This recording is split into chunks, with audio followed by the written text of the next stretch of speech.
Update 3 on Tropical Storm Arthur, currently located east of Florida with winds of 70 miles per hour and a pressure of 990 millibars. Its current position is 30.2 degrees north, 79.2 degrees west as of 2 AM UTC on July the 3rd. The storm's expected to become a hurricane imminently, possibly in the next couple of hours. It is indeed developing an eye already, more on the satellite imagery shortly. But the storm's expected to pass close to North Carolina or indeed make landfall in North Carolina as a Category 1 hurricane in the next 24 to 36 hours and then move towards the northeast, beyond the New England region and then towards Nova Scotia, where it may make landfall as a transitioning extratropical cyclone and then onto Newfoundland and beyond. So hurricane conditions are to be expected in the next 24 to 48 hours in North Carolina. That's why we have hurricane warnings in effect. Tropical storm warnings in effect as well for South Sante River, South Carolina to Surf City, North Carolina. Hurricane warnings from Surf City to Duck, North Carolina and offshore waters. And tropical storm warning in effect from Duck, North Carolina to Cape Charles Light in Virginia, just near Norfolk on the onset of Chesapeake Bay. Sea surface temperatures are fairly warm where the storm's located right now, and that will extend all the way towards North Carolina and beyond, just about, and then it will begin to fall off quite quickly as the storm goes beyond there. But until then, 26 to 28 degrees Celsius is fairly warm. Of course, will maintain the storm strength, as will the shear conditions at the moment. There are moderate amounts just offshore North Carolina, but until it gets towards there, 24 hours time, it will remain low until then.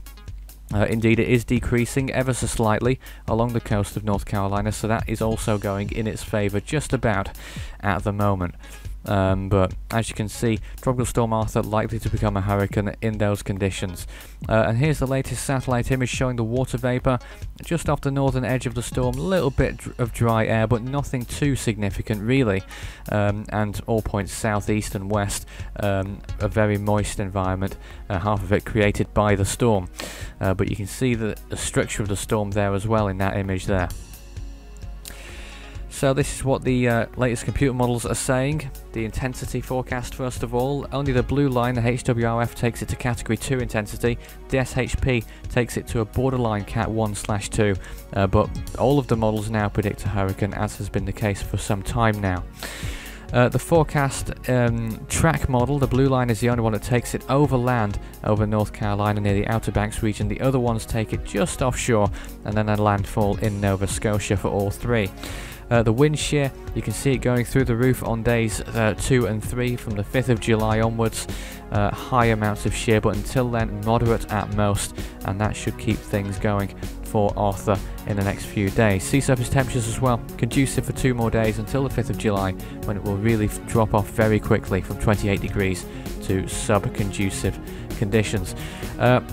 Relative humidity will remain fairly moderate as well over the next few days, around 50% or so. Just a few peaks and troughs here and there, but nothing too significant. But here's the latest satellite imagery, the storm looking more impressive at every frame. You can definitely see an eye trying to develop there. Looks a bit wider actually at the start of that imagery, but you can actually see it coming through most clearly on the infrared imagery at the end of this loop here. It's no real, I don't really have to point it out where the eye is because it's fairly clear where it was on that imagery there. A little less clear on this one here, but obviously an eye is coming out according to the other satellite images. The storm's moving north, of course. It looks like a due north heading at the moment, though there may be just a very slight tinge of north-northwestward movement, but it really is very difficult to call. But northward movement, of course, is enough to say that the Carolinas will be affected by the storm in the next few days. The world tropics right now, Tropical Storm Douglas is still going in the eastern Pacific. Elida is long gone now, and Arthur, of course, is the main cause for concern for the eastern seaboard of the United States over the next few days. Of course, 91W and 90W still going in the western Pacific as well. 34 storms have formed so far worldwide in 2014. 12 of those have become Category 1 hurricanes or higher. Arthur could be the 13th, unlucky for some. Category 3 storms so far, 7 of those have reached 115 miles per hour or higher. And indeed, 2014 is going quite well in terms of tropical storm numbers. If you're a fan of having having high numbers of course. 78 is the lowest total on record in 2010.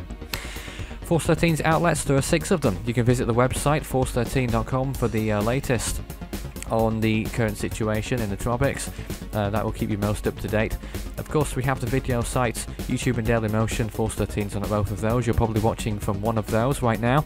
And of course, the social pages, Facebook and Twitter. Just search Force 13 on either of those. It's at Force 13 on Twitter.